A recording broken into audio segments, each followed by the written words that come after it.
ഗോവയിലെ മുൻ മുഖ്യമന്ത്രി ദിഗംബർ കമ്മത്ത് ഇപ്പോൾ താമസിക്കുന്ന ഒരു കൊച്ചു ഫ്ലാറ്റിലാണ്.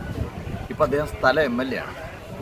ഞങ്ങളവിടെ ചെല്ലുമ്പോൾ ഒരു ബനിയനും ട്രൗസറൊക്കെ ഇട്ടിട്ട് അദ്ദേഹം ജനങ്ങളുടെ പരാതികൾ പരിഹരിക്കുന്ന തിരക്കിലാണ്. ഈ കേരള കലാകേന്ദ്രത്തിൻ്റെ പ്രസിഡന്റ് രാജു നമ്പ്യാർ ഞങ്ങളെ പരിചയപ്പെടുത്തി. ഉടനെ ഈ മുൻ മുഖ്യമന്ത്രി ഒരു സ്ഥാപനത്തിലേക്ക് വിളിച്ചു.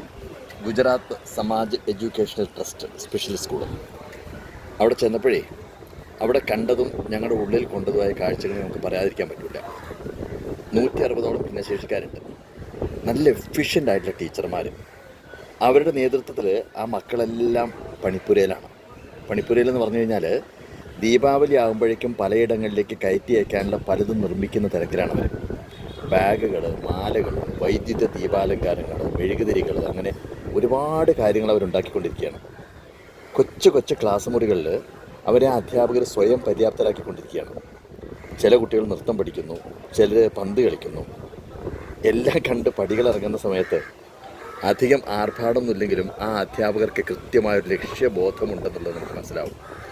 അവരുടെ ഉള്ളിൽ നിലയ്ക്കാത്തൊരു ഊർജ്ജമുണ്ട്. ശരിക്കും പറഞ്ഞാൽ ആ പാഠം പഠിച്ചുകൊണ്ടാണ് ഞങ്ങൾ അവിടുന്ന് പടിയിറങ്ങുന്നത്.